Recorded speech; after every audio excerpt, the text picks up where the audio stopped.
मोक्षमार्गस्य नेतारम् भेत्तारम् कर्मभूभृताम्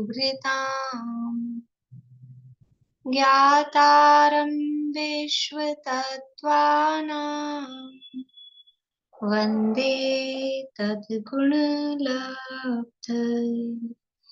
वन्दे तद्गुणलब्धये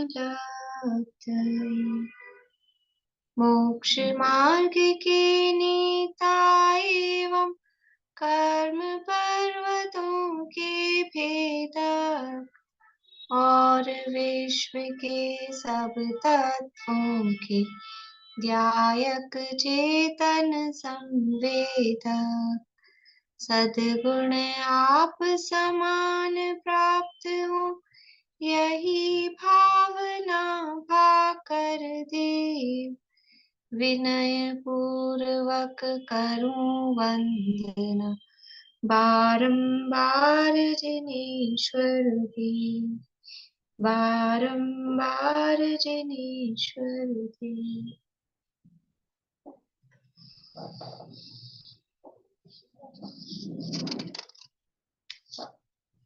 तत्पर सूत्रनामा के महाशास्त्र है। इसके अंतर्गत दूसरा अध्याय अपना चल रहा है। दूसरे अध्याय में ये अलग अलग जो प्रकरण है उसके अंतर्गत विग्रह गति वाला प्रकरण कल अपना हुआ। कल वाले टॉपिक में किसी कुछ पूछना है? कल वाले विषय में समझ में आया सबको कि जीव जब मरण होने के बाद में एक गति से दूसरी गति में जाता है तो उसकी क्या व्यवस्था रहती है, किस तरह जाता है, वो यहाँ पर बताया था। बोलिए समझ। आपने कहा था हेडिंग से पहले अध्याय के सूत्र पूछेंगे, तो पूछ लीजिए कुछ। अच्छा, हेडिंग से, ठीक है। हाँ ठीक है।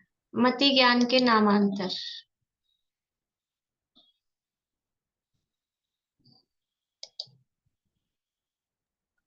मति स्मृति संज्ञा चिंता अभनिबोध इति अर्थांतरम।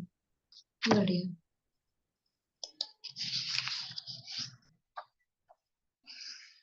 नए नयों का स्वरूप या नयों के नाम।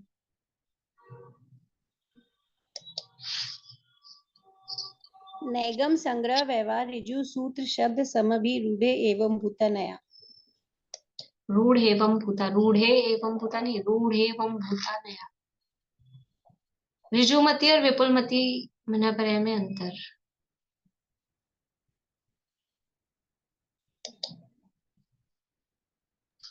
विशुद्ध्य प्रतिपादाभ्याम तद विशेष। बढ़िया।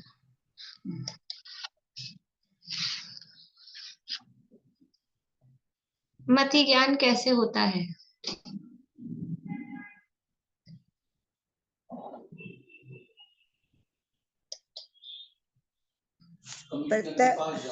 प्रत्यक्ष और परोक्ष। गलत। मति ज्ञान कैसे होता है? तद इंद्रिय अनिंद्रिय निमित्तम। तद इंद्रियान इंद्रिय निमित्तम, इंद्रिय और अनिंद्रिय के निमित्त से होता है। ज्ञान में मिथ्यापना होने का कारण।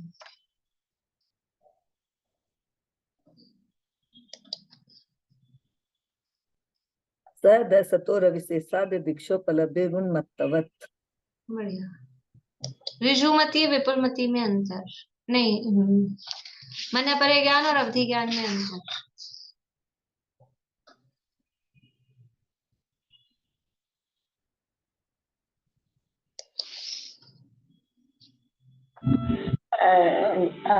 मनपर्य और अवधि ज्ञान में विशुद्धि क्षेत्र सही है ना? सही है ना? विशुद्धि क्षेत्र स्वामित्व विषयाभ्योदय अवधि नमन पर्याय। अवधि मन पर्याय। सूत्र उच्चारण अशुद्ध है, सूत्र शुद्ध बोलिए सुमन जी। शुद्ध।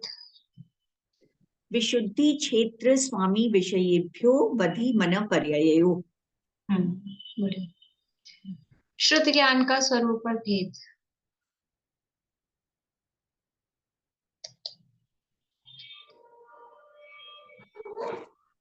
श्रुतम मति पूर्वक दैनिक द्वादश भेदम। मति पूर्वक नहीं, मति पूर्वम, पूर्वक तो अपना अर्थ में लगाते हैं। मति पूर्वक दैनिक द्वादश द्वादश भेदम। प्रमाण, प्रमाण के भेद प्रभेद।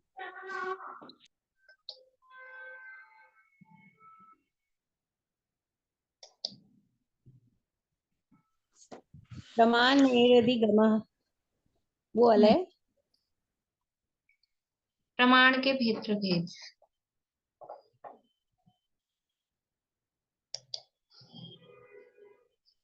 आद्य परोक्षम प्रत्यक्ष मन्यत। आद्य परोक्षम प्रत्यक्ष मन्यत।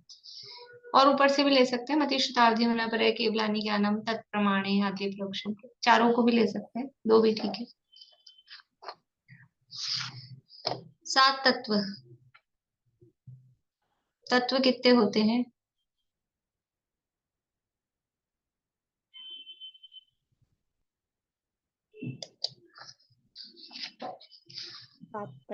जीव अजीव आश्रय बंध संबर निचरा मोक्षास तत्व।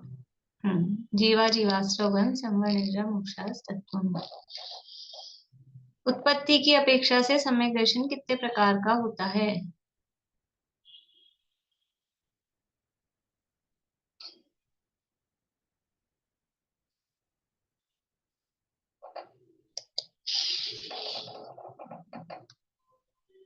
तन्मे सर्गा दधि कमात्वा।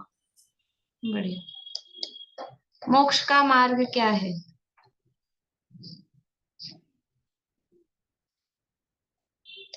बोलिए सेजा।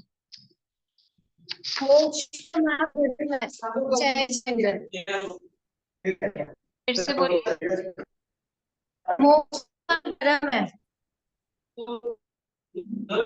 समझ नहीं आया, बोलिए रजनी जी।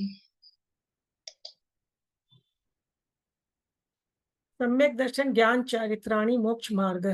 सम्यक दर्शन ज्ञान चारित्राणि मोक्ष मार्ग।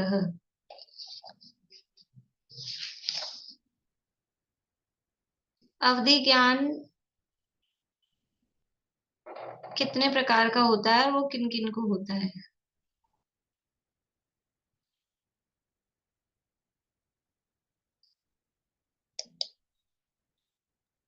पहले अवधि ज्ञान का बोलती हूँ, भव प्रत्यय और अवध देव नाकाणाम, और फिर इसका वेद है क्षयोपशम निमित्त षड विकल्प शेषाणाम। हाँ, वो दोनों ही सूत्र भेद के, मतलब किसको होता है वो प्रकार और किसको होता है वो साथ में ही, दोनों अलग अलग सूत्र हैं। तो पहले में भव प्रत्यय अवधि ज्ञान की बात बताई, दूसरे में गुण प्रत्यय। ठीक है, बढ़िया, तय करते हैं फिर आगे। यहाँ अपनी चर्चा चल रही है दूसरे अध्याय के संदर्भ में, और दूसरे अध्याय में विग्रह गति वाला प्रकरण कल्पना हो गया है। कोई जीव विग्रह गति में 2 मोड़े वाली विग्रह गति से गया है, तो उसकी गति का नाम क्या होगा और उसको कितने जन्म लेने में कितने समय लगेंगे? 2 मोड़े वाली विग्रह गति से गया है तो उस गति का नाम क्या होगा, क्या कहलाएगी वो गति, और उसको कितने समय लगेंगे? ठीक है, फिर अगला प्रश्न आगे पूछूंगी इसके साथ। बोलिए अनीता जी। लागा लिखा गति। लांग लिखा गति, और कितने समय? 1 समय लगेगा। 2 मोड़े वाली में 1 समय? 3 समय। 3 समय। 2 मोड़े वाली गति में 3 समय लगेगा। जन्म लेने में तीसरे समय में जन्म होगा, 2 मोड़े वाली में 3 समय लगेंगे। अनाहारक कितने समय रहेगा? 2 मोड़े वाली गति में अनाहारक कितने समय रहेगा? उंगली से बता सकते हैं? बोलो प्रशस्ति, कितने समय अनाहारक रहेगा?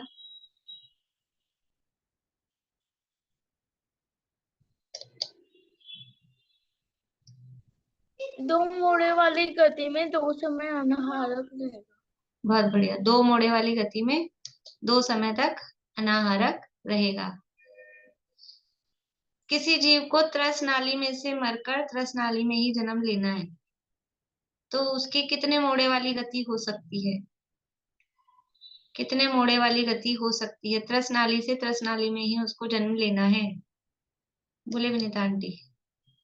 हाँ जी, 2 मोड़े वाली हो सकती है, 1 मोड़ा भी, 2 मोड़ा भी, 3 नहीं होगा। 1 मोड़े वाली भी हो सकती है, 2 मोड़े वाली भी हो सकती है, बिना मोड़े वाली भी हो सकती है। बिना मोड़े वाली भी 1 वाली भी हो सकती है। तीनों हो सकती है ना, बिना मोड़े वाली भी हो सकती है, 1 मोड़े वाली भी हो सकती है और 2 2 मोड़े मोड़े वाली भी हो सकती ऋजुगति, लांगलिका और गोमूत्र, वो पानी मुक्ता। है। हाँ, ऋजुगति, पाणिमुक्ता और लांगलिका। 3 मोड़े वाली गति किस जीव की हो सकती है? 3 मोड़े वाली गति किस जीव की हो सकती है? बोली कांता आंटी। हाँ बोलिए आप। एकेंद्र जीव को। एक इंद्रिय को, पर बहुत अच्छा, एक इंद्रिय को, और कहाँ पर हो वो जीव तब हो सकती है? एक इंद्रिय तो रसनाली में भी हो सकते हैं ना, होते ही हैं।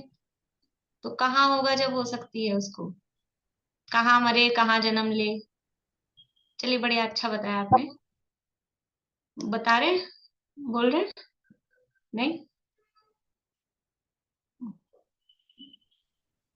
बोलिए आभा जी। स्थावर लोक में। स्थावर लोक में भी अपने शब्दों में बोल सकते हैं कोने वाले एरिया में से, या हाँ। फिर निष्कुट क्षेत्र, ऐसे जो कोने वाले, क्योंकि स्थावर लोक में भी अगर यहाँ त्रसनाली के पास वाले स्थावर लोक से ऊपर नीचे जाना है तो जरूरी नहीं 3 मोड़े की जरूरत पड़े, 2 मोड़े में ही काम हो जाए। कल बताया था मैंने आपको, क्योंकि वो जब ऐसा कोने वाले एरिया में कहीं वो मरेगा और ऊपर के कहीं के कोने में जन्म लेना होगा, तब ये 3 मोड़े वाली परिस्थिति बनेगी। अगर जो एक राजू वाले एरिया के आसपास वही है तब तो फिर, और एक राजू के आसपास भी, क्योंकि वो तो त्रसनाली ही है, पर इधर जो उत्तर दक्षिण में जो गहराई है ना, गहराई में तो वहां पर सीधा जा सकता है। अपने को फ्रंट से ऐसे दिख रहा है कि इधर तो जगह नहीं है, लेकिन बैक से देखेंगे ना गहराई में, तो वहां तो उधर जगह उसको मिल सकती है। पर जो निष्कुट क्षेत्र बोलते हैं, जो कोने वाले एरिया होते हैं, वहां निष्कुट क्षेत्र में अगर उसको जन्म लेना है या वहां से मरा है तो फिर 3 मोड़े वाली स्थिति बनती है। ठीक है, बढ़िया। अब आगे, अब प्रकरण है, अब ये तो हो गया, विग्रह गति का काल पूरा हो गया। विग्रह गति के बाद क्या होगा? अब विग्रह जन्म गति लेगा। क्या होगा? विग्रह गति के बाद होगा जन्म, मरण के बाद विग्रह गति, और विग्रह गति के बाद में जन्म।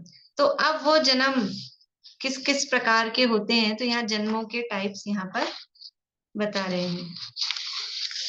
देखिए, जन्म और योनि। जन्म के प्रकार कितने हैं और जो उत्पत्ति स्थान है योनिया, वो कितने प्रकार की होती है? बोलिए अलका जी। वो लांगलिका, और वो क्या बोला था आपने जो मोड़े वाली, 2 मोड़े वाली, और तो वो जो अविग्रह गति होती है बिना मोड़े वाली, उसको तो कहते हैं ऋजु गति। ठीक है। और जो मोड़े वाली गतियां हैं यानी विग्रह गति, वो 3 प्रकार की होती है, 1 मोड़े वाली, 2 मोड़े वाली और 3 मोड़े वाली। 1 मोड़े वाली को बोलते हैं पाणी मुक्ता। बताएंगे आप लोगों में से कोई नाम बताएंगे? कल पढ़ाए थे, बोलिए निशा जी। मैम, बिना मोड़े वाली को तो बोलते हैं ऋजुगति, और 1 मोड़े वाली, और वो होती है अविग्रह। और विग्रह गति में जो 3 मोड़े होते हैं उसको बोलता है, पहले को पाणी मुक्ता गति, जिसमें हाथ से नीचे गिरा, नहीं, पाणी मुक्ता गिरी। आपको नाम बताने, समझाना नहीं है, केवल नाम बताने हैं कि मोड़े वाली गति में पाणी मुक्ता गति, पाणी मुक्ता गति, और लागलिका गति, और गोमूत्रिका गति। हाँ, बढ़िया। 1 मोड़े वाली गति है उसको बोलते हैं पाणी मुक्ता, 2 मोड़े वाली गति है उसको बोलते हैं लांगलिका, और 3 मोड़े वाली गति है उसको बोलते हैं गोमूत्रिका। पाणी मुक्ता, लांगलिका और गोमूत्रिका।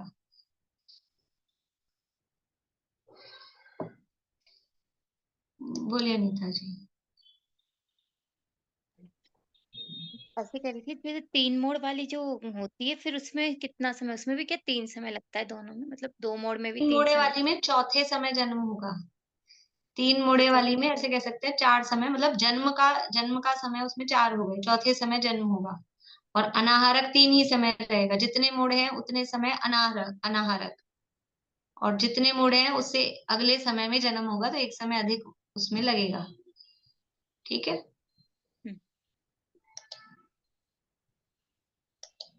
अब यहाँ बात कर रहे हैं जन्म के प्रकार, जन्म कितने होते हैं और योनि। सूत्र नंबर 31 से 35 तक है, पेज नंबर 121, तत्वार्थ मणि प्रदीप।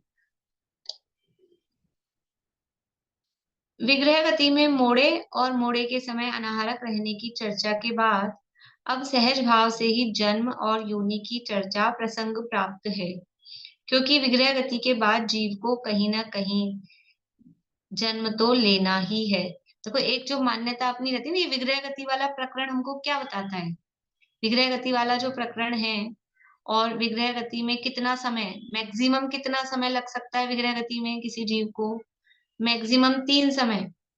चौथे समय तो जन्म होगा ही होगा, और 3 समय भी एक इंद्रिय को लगने वाला है।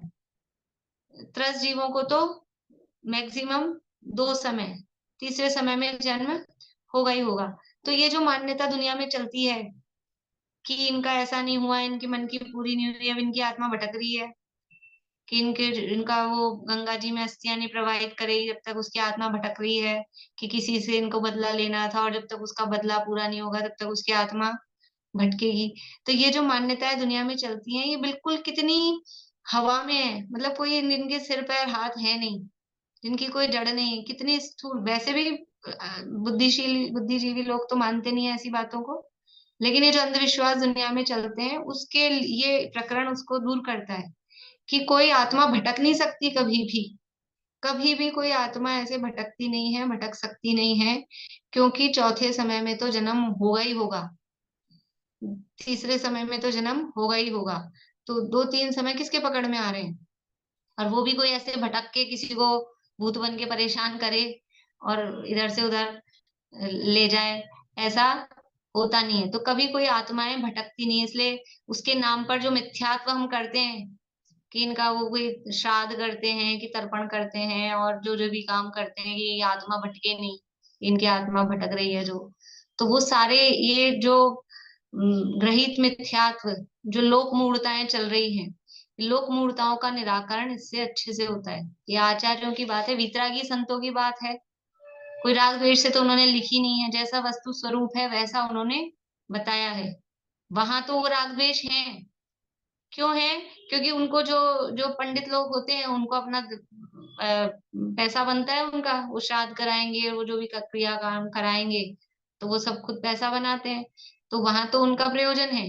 यहाँ मुनिराजों का क्या प्रयोजन है, उन्होंने ये जो कहा एक समय विग्रह एकम दो तिनवाना हार्क, ये सब जो बातें कही, तो उसमें उनका कोई प्रयोजन था, कोई प्रयोजन नहीं। वितरागी हैं, अगर गृहस्थी छोड़ के जंगल में अपनी आत्म साधना करने बैठे हैं और जीवों का मिथ्यात्व दूर हो जाए, इसके लिए कुछ बात बता रहे हैं, तो उनका कोई उसमें प्रयोजन नहीं है, इसलिए वो उन्होंने जो कहा है वो सच कहा है, ऐसा समझ के हमको विश्वास होता है, होना चाहिए। और लौकिक चीज दुनिया में वो तो अपने आर्थिक और किसी भी तरह से भयाशय स्नेह लोभाच उसके वश होकर उन्होंने ये काम किए हैं, इसलिए वो सब ग्रहित मिथ्यात्व है, कदापि उन पे विश्वास नहीं करना चाहिए, ऐसे काम नहीं करने चाहिए। ये मैंने ही बता दिया, आप लोगों को कहा नहीं था कल सोच के आने के लिए, इसलिए मतलब कोई भी प्रकरण है ना, कोई भी प्रकरण है जिनवाणी का, तो वो ऐसे ही नहीं है, हर प्रकरण से कुछ ना कुछ हमको वीतरागता की ही शिक्षा मिल रही है कि नहीं, मिथ्यात्व दूर होता है, ग्रहित मिथ्यात्व। कितने मिथ्यात्व में फंसे हैं लोग, पूरे वो दिन चलते हैं श्राद्ध के और ये वो, और वो चलते रहते हैं उसमें, और होता क्या है, पंडित लोग अपना पैसा बनाते हैं, उसी उसी के लिए वो चलाया उन लोगों ने, वो अपना पैसा बनाने के लिए। तो ये सारा ग्रहित मिथ्यात्व इससे दूर होता है। अब आगे ये जन्म का प्रकरण बता रहे हैं, देखिए सूत्र का पाठ करते हैं, सूत्र बोलेंगे पीछे, सरिता जी आप बोलिएगा पीछे। सम्मूर्छन गर्भोपादा जन्म, सम्मूर्छन गर्भोपपादा जन्म, सम्मूर्छन गर्भोपपादा जन्म, सम्मूर्छन गर्भोपपादा जन्म, एक ही सूत्र लेते हैं, फिर ये योनि वाला सूत्र आ गया है बीच में, तो पहले ये एक ही सूत्र का अर्थ करते हैं, फिर आगे देखेंगे समय रहेगा तो। जन्म 3 प्रकार के हैं। जन्म किसे कहते हैं? पहली बात तो जन्म किसे कहते हैं, जन्म को परिभाषित कर सकते हैं। विग्रह गति में जन्म है कि नहीं है? विग्रह गति में जन्म नहीं है, और यहां से तो मरा ही था, तो जन्म किसे कहते हैं? बोलिए अर्चना जी। मरने के बाद जब नवीन शरीर को धारण करने को जन्म कहते हैं। नवीन शरीर को धारण करने को जन्म कहते हैं। तो नवीन शरीर धारण करने की अब जो ये प्रोसेसिंग अभी पूरा देखो, ऐसा नहीं होता यहाँ से जीव मरा। अभी जैसे आजकल तो क्या होता है, अपन कहीं जाते हैं, घर से निकलते हैं, तो बिल्कुल पहले से सारी बुकिंग बुकिंग, पूरा कमरा वमरा अपना रेडी, यहाँ से ट्रेन के फ्लाइट की बुकिंग, फिर वहां अपना रूम बुक, होटल हो धर्मशाला हो जो भी हो, वो सब पहले से, और भी अच्छी सारी पहले से प्लानिंग रहती है। कहीं हमको टैक्सी भी चाहिए तो वो भी सब पहले से बुक, आगे से आगे सब तैयार। तो ऐसे यहाँ से जीव मरा तो सारी बुकिंग तो रहती है, जैसे शरीर रेडी रहता हो, ये शरीर पड़ा है और आके उसमें घुस जाओ, ऐसा कुछ ऐसा नहीं होता है। शरीर पहले से रेडी नहीं होता है। तो जो नवीन शरीर धारण करने को जन्म कहते हैं, जो कह रहे हैं, तो नवीन शरीर धारण करना मतलब उस शरीर का निर्माण जहां से चालू हो रहा है, जहां से जिस समय से, उस समय को ही जन्म कहते हैं। अभी शरीर पड़ा हुआ नहीं, रखा हुआ नहीं कि जाते ही घुस गया और धारण कर लिया, जैसे हमने वस्त्र धारण कर लिए रेडीमेड थे, उसको धारण करना नहीं कह रहे हैं। यहाँ धारण करने का मतलब है उस शरीर को बनाने के लिए अब जो प्रोसेसिंग चालू हुई, विग्रह गति में वो कोई प्रोसेसिंग चालू नहीं थी शरीर बनाने की, अब जो ये प्रोसेसिंग चालू हो रही है बस उसी को, वहीं से वो जन्म कहलाता है। ठीक है, तो उसको कहते हैं, ये नवीन शरीर धारण करने को जन्म कहते हैं। तो अब ये जन्म कितने प्रकार के होते हैं, मतलब किस टाइप से शरीर धारण किया जा रहा है, उसके अलग अलग तरीके हैं। तो 3 तरह का जन्म, 3 प्रकार का जन्म कहा गया है। कौन कौन सा 3 प्रकार का जन्म है? सम्मूर्छन, गर्भ और उपपाद। जन्म 3 प्रकार का होता है।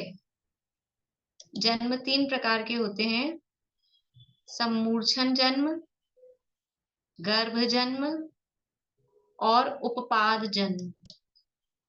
शब्द यहाँ लिखे हैं बुक में, देख के लिखें। सम्मूर्छन, गर्भ और उपपाद, 3 प्रकार का जन्म होता है।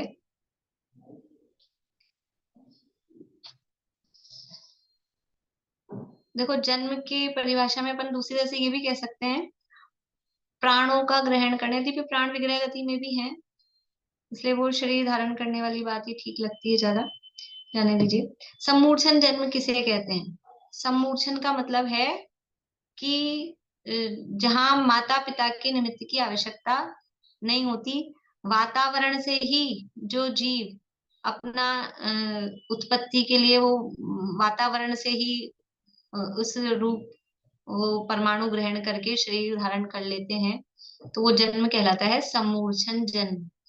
यानी माता पिता के बिना वातावरण से ही पुद्गलों को ग्रहण करने के होने वाले शरीर धारण की क्रिया को, लिखी है परिभाषा यहाँ अपने ग्रंथ में, कि माता पिता के निमित्त के बिना चारों ओर से पुद्गलों को ग्रहण करके होने वाले शरीर धारण को, होने वाले शरीर की रचना को सम्मूर्छन जन्म कहते हैं। यानी सम्मूर्छन जन्म का मतलब है कि कोई एनवायरनमेंट मिला ऐसा, हवा पानी मिट्टी का, और जीव वहां उत्पन्न हो गए, कोई माता पिता की आवश्यकता नहीं है, तो वो कहलाता है सम्मूर्छन जन्म। जितने भी ये हमको कीड़े मकोड़े जो दिखते हैं, यानी 1 इंद्रिय से 4 इंद्रिय तक के जो भी जीव हैं, विकलेंद्रिय जीव हैं, स्थावर जीव हैं, वो सब, उनके कोई माता पिता नहीं होते। चींटियों के, मक्खी मच्छरों के, पेड़ पौधों के, अग्नि कायक, वायु कायक, वनस्पति कायक, इनके, पृथ्वी कायक, माता पिता नहीं होते। माता पिता के बिना ही बस वो वातावरण से ही इस तरह का माहौल, उस वातावरण की ही चर्चा अब आगे वाले सूत्रों में करेंगे, वो योनि, उसको योनि कहेंगे। तो वो वातावरण से ही योनि तो उत्पत्ति स्थान है, लेकिन वो कहाँ कहाँ किस तरह से उत्पन्न हो जाते हैं जीव, तो वो अपने शरीर बनाने योग्य वहां उनको माहौल मिलता है और उनके शरीर की रचना हो जाती है, जीव वहां उत्पन्न हो जाते हैं, तो वो सम्मूर्छन जन्म कहलाता है। एक इंद्रिय से चार इंद्रिय तक के जीवों का सम्मूर्छन जन्म ही होता है। एक इंद्रिय से चार इंद्रिय तक के जीवों का सम्मूर्छन जन्म ही होता है ही, और पंचेंद्रिय भी सम्मूर्छन वाले जन्म वाले होते हैं। एक इंद्रिय से चार इंद्रिय तक तो सारे सम्मूर्छन ही होते हैं, और पंचेंद्रियों में सम्मूर्छन भी होते हैं। तो भी होते हैं मतलब दूसरे जन्म वाले भी पंचेंद्रिय होते हैं।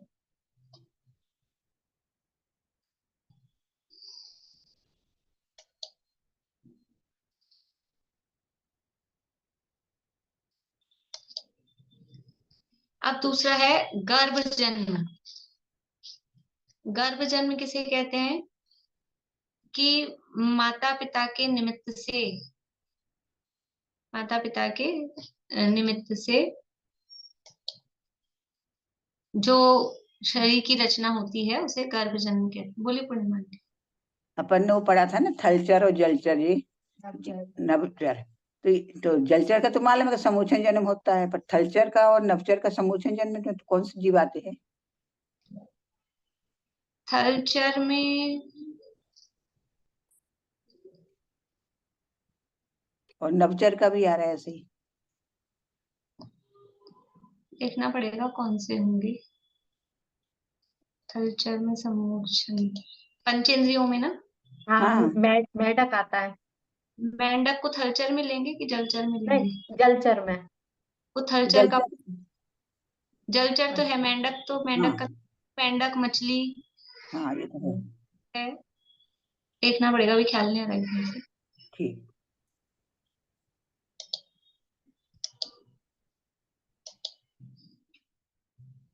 बोलिए सुनीता आंटी। कोई कोई सांप आता है। सांप सम्मूर्छन? सांप तो असैनी में नहीं, तो असैनी में तो सांप सम्मूर्छन सम्मूर्छन भी होते हैं कैसे? सर्पणी के गर्भ से होते हैं ना सांप तो। देखा हुआ, और मतलब मैं अभी सर्पणी तो अपने बच्चों को खा लेती, कोई भी मार के जन्म देती है।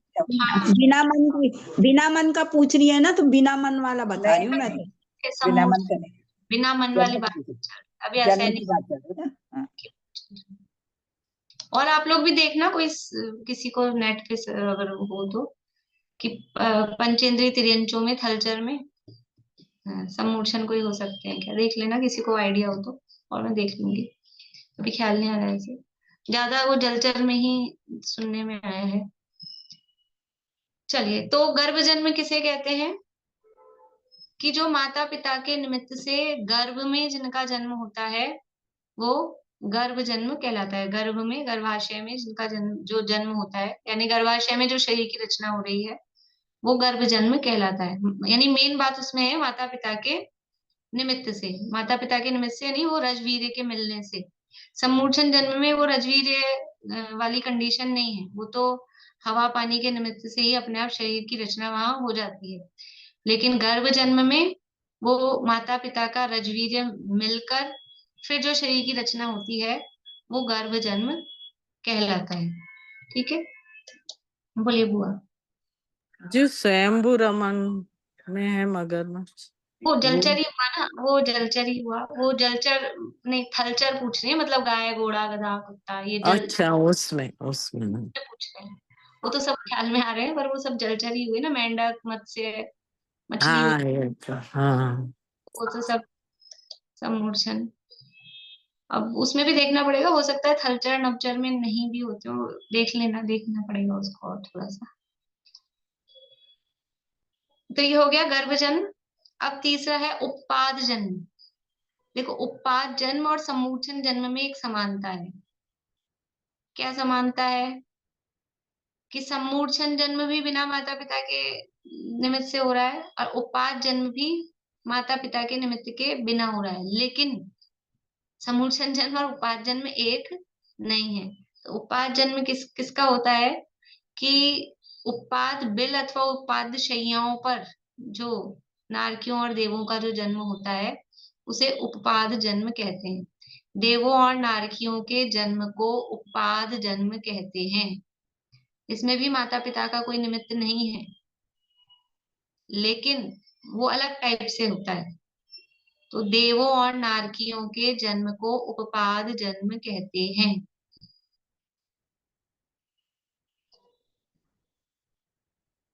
तो देवों का जन्म होता है वो उपपाद शैयाओं पर होता है, नारकियों का जन्म होता है उनके उपपाद बिल होते हैं।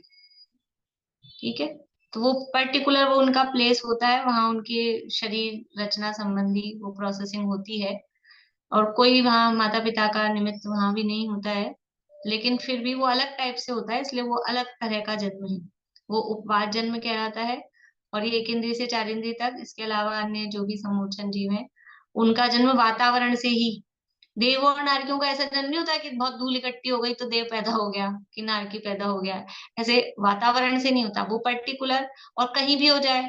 ये जो समूर्छन जन्म वाले हैं तो कहीं भी हो जाते हैं, जहां अभी समझ लो कर्म भूमि में जहां पे उनका काल है तो कहीं भी हो जाएंगे, ऐसा नहीं है कि जमीन पे ही होंगे कि दीवार पे ही होंगे, कहीं भी हो जाते हैं वो तो। लेकिन ये उपाद जन्म वाले ऐसा नहीं कि कहीं भी पैदा हो गए, वो बराबर जहां उनके उपाद के प्लेसेस हैं, उपाद ग्रह होते हैं स्वर्गों में, देवों के लिए उपाद ग्रह होते हैं, वहां पर उपाद शैयाएं बराबर होती हैं, वहीं पे उनका जन्म होता है। और नरकों में नारकियों के उपाद बिल होते हैं, उन बिलों में से ही वो नारकी जन्म लेंगी। उपाद जन्म है, माता पिता की जरूरत नहीं है तो कहीं से भी प्रकट हो जाए, ऐसा नहीं होता है, तो इसलिए वो जन्म का एक अलग टाइप है, उसको उपाद जन्म कहते हैं। बोलिए सरिता जी। तो ये निवृत्ति पर्याप्तक नहीं होंगे क्या देव और नारकी, ये डायरेक्ट पर्याप्तक रहेंगे? आप बताओ, अपन ने भेद करे ना 98 जीव समास, उसमें देव हाँ और नारी, अभी अभी ये जो प्रश्न उठते हैं ना इनके समाधान खुद को लेने की कोशिश करनी चाहिए। मैंने उस दिन ठीक है। भी कहा था, ये जो प्रकरण पढ़ा ना हमने, तो इससे अपने को बहुत सारे जवाब खुद को ही मिल जाएंगे। मिल गया आपको जवाब? कितने भेद किए थे देव और नारकियों के? 2 और 2 उधर, 2 2 तो किए थे ना। देखो, निवृत्ति अपर्याप्त के बिना तो कोई पर्याप्त हो ही नहीं सकता। अगर कोई जीव पर्याप्त है, इसका मतलब वो पहले निवृत्ति अपर्याप्त दशा से गुजर कर ही पर्याप्त बना है। वो प्रोसेसिंग के बिना कैसे वो पूरा होगा? निवृत्ति अपर्याप्त दशा का मतलब है पर्याप्तियां पूरी होने का जो टाइम, प्रोसेसिंग, उसमें टाइम लगता है। जन्म से ही पर्याप्तियां पूरी नहीं होती हैं, एक अंतर्मुहूर्त लगता है। तो जो पर्याप्त हुआ है वो निवृत्ति अपर्याप्त तो होगा ही होगा। इसलिए उपाद जन्म कह रहे हैं ना, तो वो प्रोसेसिंग, वो जो उनका जन्म हो रहा है वो अंतर्मुहूर्त लगा प्रोसेसिंग में, तब तक वो निवृत्ति अपर्याप्त रहेगा। पर्याप्त होगा, हो जाएगा तो उठ के खड़ा हो जाएगा, फिर आके देखेगा ये कहाँ चमाचम में आ गया मैं। देव होगा तो, और नारकी होगा तो उठ, जन्म लेते ही तड़ातड़ वहां तहाँ भूमि पर सद दुख सो, वो चालू हो जाएगा जैसा भी है। पर वो निवृत्ति अपर्याप्त दशा तो हर पर्याप्त जीव की होगी ही होगी। किसकी नहीं होगी निवृत्ति अपर्याप्त दशा? किसकी नहीं होगी? बहुत बढ़िया, प्रशस्ति अच्छा बोल रही है, बोलो। लब्धि अपर्याप्त। बहुत बढ़िया। आप लोगों को किस किस को ध्यान आ गया था इतनी जल्दी? इसमें तो मैंने चालू किया ना, उससे पहले बोल दिया था, मुझे उसकी लिपसिंग से समझ आ गया था। लब्धि अपर्याप्त की नहीं होगी निवृत्ति अपर्याप्त दशा, क्योंकि वो तो लब्धि अपर्याप्त है। निवृत्ति अपर्याप्त कहते ही उसको है कि जो पर्याप्त होने वाला है और उसकी भी पर्याप्तियां चल रही हैं, प्रोसेसिंग में है, उसे निवृत्ति अपर्याप्त कहते हैं। तो जन्म समझ में आ गए? 3 प्रकार के जन्म हैं, कौन कौन से जन्म हैं? 3 प्रकार के जन्म कौन कौन से हैं? बोलिए रूपम जी। समूर्छन, गर्भज और उत्पात। देखो, जन्म का नाम है गर्भ, और जो गर्भ से जन्म लेते हैं उस जीव को बोलेंगे गर्भज। इसलिए जन्म में जय नहीं लगाना। समूर्छन, गर्भ और उत्पात, ये तो जन्म के टाइप है। जब हम ये पूछेंगे ये जीव कौन सा है, कौन से जन्म वाला जीव है, तब कहेंगे गर्भज। जय लगाने से उससे जन्म लेने वाला, तो वो जीव के लिए आ जाएगा। अभी हम जन्म बता रहे हैं, ठीक है? थोड़े अपने शब्दों में भी हम शुद्धता यानी सही बोले, अच्छी है। बाकी ऐसे कोई बड़ी गलती नहीं है, लेकिन अगर हम सीख सकें तो अच्छा है। 3 प्रकार के जन्म है, सम्मूर्छन जन्म, गर्भ जन्म और उपपाद जन्म। सम्मूर्छन जन्म किसका होता है? सम्मूर्छन जन्म किसका होता है तो पहले इंद्रियों से बताना है। इंद्रियों के आधार पर सम्मूर्छन जन्म किन जीवों का होगा? बोलिए नीलम भाभी। 1 से 4 इंद्रियों का होगा, 5 का भी हो सकता है। हाँ, तो एक साथ जवाब दे सकते हैं कि 1 इंद्रिय से 5 इंद्रिय तक के जीवों का सम्मूर्छन जन्म होता है, हो सकता है। पंचेंद्रिय का हो सकता है, 1 से 4 का होता ही है। ठीक है। गर्भ जन्म किनका होता है? इंद्रियों के आधार पे बताना है। गर्भ जन्म किनका होता है? यद्यपि अभी मैंने नहीं बताया, लेकिन अंडरस्टूड है। बोलिए रेणु जी वाले। पंचेंद्रिय जीवों का। पंचेंद्रिय जीवों का ही होता है गर्भ जन्म। पंचेंद्रिय जीवों का ही होता है। क्यों होता है? क्योंकि हमने कह दिया ना 1 इंद्रिय से 4 इंद्रिय तक का तो सम्मूर्छन ही होता है, हमने ये कह ही दिया। तो 1 इंद्रिय से 4 इंद्रिय का गर्भ जन्म हो सकता है क्या? हो ही नहीं सकता, क्योंकि उनको तो सबको सम्मूर्छन में डाल ही दिया, तो पंचेंद्रिय बचे हैं। तो गर्भ जन्म पंचेंद्रिय जीवों का ही होता है। उत्पाद जन्म इंद्रियों की अपेक्षा से बताएंगे तो कितने इंद्रिय वाले जीवों का होगा उत्पाद जन्म? बोलिए बबीता जी गंगवार। चालू करिए आवाज। देव और नारकियों की। इंद्रियों से पूछ रही हूँ, इंद्रियों से बताना। पंचेंद्रिय की होगी। पंचेंद्रिय का ही होगा। उत्पाद जन्म भी पंचेंद्रिय, ये भी अपन इंद्रिय की तरफ से बात कर रहे थे। अब गति की तरफ से बताना है। ठीक है। समझ में आता है ना? 5 इंद्रियां पता थी, अब 4 गतियां पता है। तो सम्मूर्छन जन्म कौन सी गति वाले जीवों का होगा? 4 गति में से। 4 गति में से सम्मूर्छन जन्म कौन सी गति वाले जीवों का होगा? बोलो प्रशस्ति। तिर्यंच। तिर्यंच, ओनली तिर्यंच। लॉक कर दें? पक्का, बढ़िया। तिर्यंच सम्मूर्छन जन्म केवल तिर्यंच गति वाले जीवों का ही होगा। क्यों होगा? क्योंकि 1 इंद्रिय से 4 इंद्रिय का है, हो रहा है नियम से, और पंचेंद्रिय भी अगर हो रहे हैं तो वो भी सब तिर्यंच गति वाले ही होंगे। ठीक है। और किसी का हो सकता है क्या सम्मूर्छन जन्म? और किसी गति में? और किसी गति में हो सकता है? हाँ कर रहे हैं सब। बोलो, बोलिए प्रेमलता जी।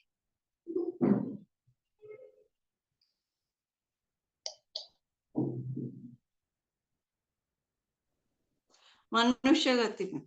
मनुष्य गति में, मनुष्य भी सम्मूर्छन होते हैं।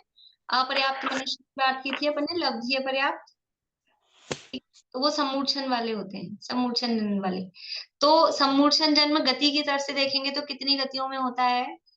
2 गतियों में होता है, तिर्यंच गति में और मनुष्य गति में। ठीक है। ये ऐसे लिखना है आपको, जन्म के भेद, फिर इंद्रियों की अपेक्षा, तो कौन सा जन्म कितनी कितनी इंद्रिय वालों को हो रहा है, फिर गति की अपेक्षा। ठीक है। अभी अब बाद में लिखना, अभी नहीं लिखा है तो अभी तो सुन लीजिए आप। ठीक है, बस इतना लिख लीजिए कि ऐसे लिखना है अपने को। अब गर्भ जन्म, गर्भ जन्म कौन सी गति वालों का होता है? 4 गतियों में से उंगली से बता दीजिए पहले तो।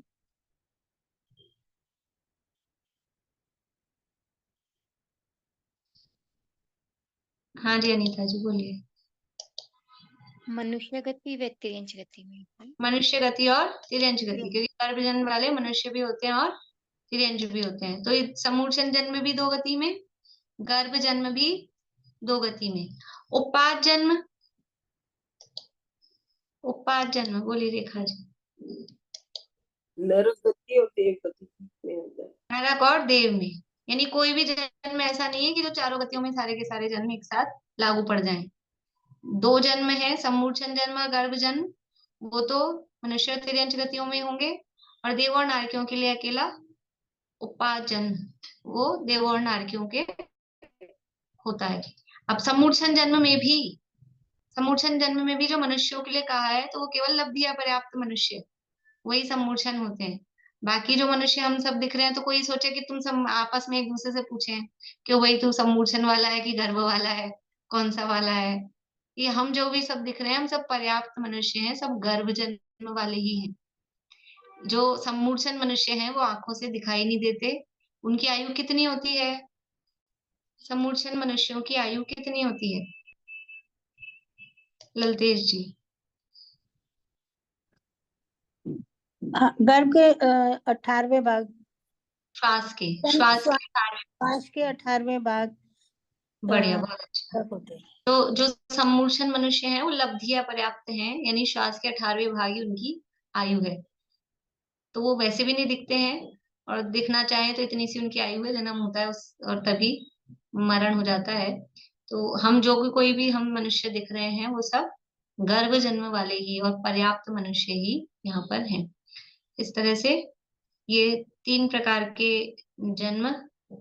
अब इसमें से गर्भ जन्म के भेद की भी चर्चा अगले, मतलब बीच में योनि वाला सूत्र है, उसके बाद में सूत्र है, तो अपने ये पढ़ लेते हैं। ये सूत्र हो गए हैं अपने, 34 और 35 भी पढ़ लेते हैं, फिर 32 और 33 की चर्चा अपन कल करेंगे। आज थोड़ा मुझे जल्दी पूरा करना है। देखिए 34 और 35 पढ़ लेते हैं, इसका अर्थ वगैरह सब अपना हो गया है। सूत्र नंबर,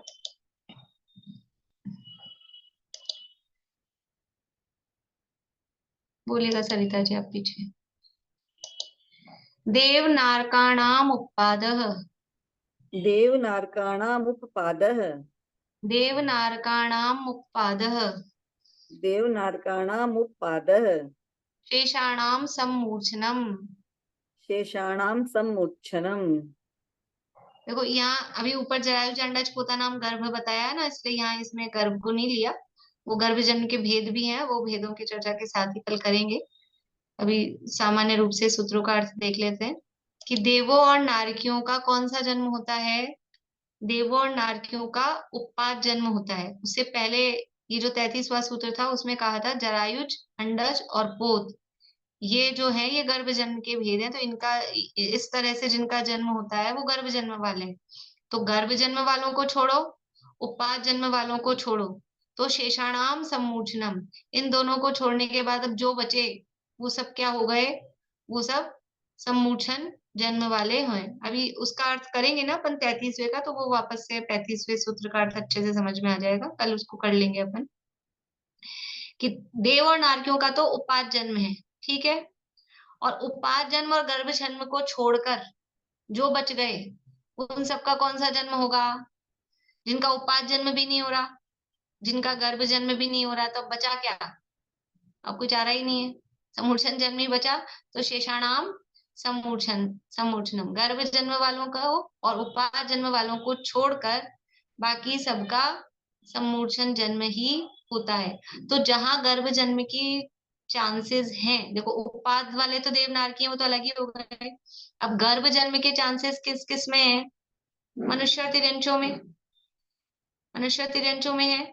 और उसमें भी गर्भ जन्म के चांसेस पंचेंद्रियों में ही है, तिर्यंचों में भी। मनुष्य तो पंचेंद्रिय है ही, पंचेंद्रिय तिर्यंचों में ही है। तो एक बार उनको छोड़ दें तो बाकी जो बच गए हैं 4 इंद्रिय तक के सारे तिर्यंच, और पंचेंद्रिय तिर्यंचों में भी कुछ तिर्यंच जो गर्भ जन्म वाले नहीं है, वो सब कैसे होते हैं? वो सब सम्मोचन जन्म वाले होते हैं। इस तरह से एक जन्म की चर्चा हुई है। अभी ये योनियों की और 3 प्रकार के जो गर्भ जन्म है उनकी चर्चा अपन कल करेंगे। आज थोड़ा जल्दी पूरा करना है तो यही पूरा करते हैं। किसी को प्रश्न हो तो बता दीजिए, पूछ लीजिए। बोलिए दीपिका जी। ये आपने लास्ट सेंटेंस बोला, उसका मतलब नहीं समझ में आया कि जो गर्भज नहीं है वो सब सम्मूर्छन है, तो पंचेंद्रिय भी सम्मूर्छन होंगे तिर्यंच? हाँ, पंचेंद्रिय तिर्यंच सम्मूर्छन होते हैं ना, वो महामत्स्य है शंभु रमण समुद्र में, जो और भी मछलियां, मेंढक नहीं, वहां भी, यहाँ जलचर भी मछलियां जो होती है, मछलियां बहुत सम्मूर्छन होती हैं। महामत्स्य का मतलब मछली, मत्स्य यानी तो वो मछली। तो यहाँ पर तो मछली अंडे देती है ना? नहीं, वो सम्मूर्छन होती है, और मेंढक भी सम्मूर्छन होते हैं। और अगर अंडे वाली भी होती है, वैसे तो समूचन ही होती है, लेकिन अगर अंडे वाली भी होती हो, या तो चींटियों के भी अंडे कहते हैं तो लोग, अच्छा वो उस हिसाब से। वो अंडे तो अलग बात है, लेकिन समूचन तो होती ही होती है। ठीक है। और भी इस तरह के जो है जलचरों में समूचन बहुत सारे होते हैं। तो मैम इसमें मेरे पास एक किताब है, इसमें दिया असैनी पंचेंद्र त्रियंज का नियम से समूर्छन जन्म होता है। अच्छा, किसकी लिखी हुई है बताएंगे? यादवादमती माता जी के। हाँ, तो हो सकता है उसमें नियम हो, मैं और देख लूंगी उसका नियम, असैनी पंचेंद्रिय का नियम। ठीक है, अच्छा है, बढ़िया। और इसकी चर्चा अपन कल करेंगे, अभी पूरा नहीं हुआ है, थोड़ी और बातें हैं इसमें, कल करेंगे। जिनवाणी स्तुति। शाम की क्लास आज 15 मिनट लेट है, 7 बजे से होगी।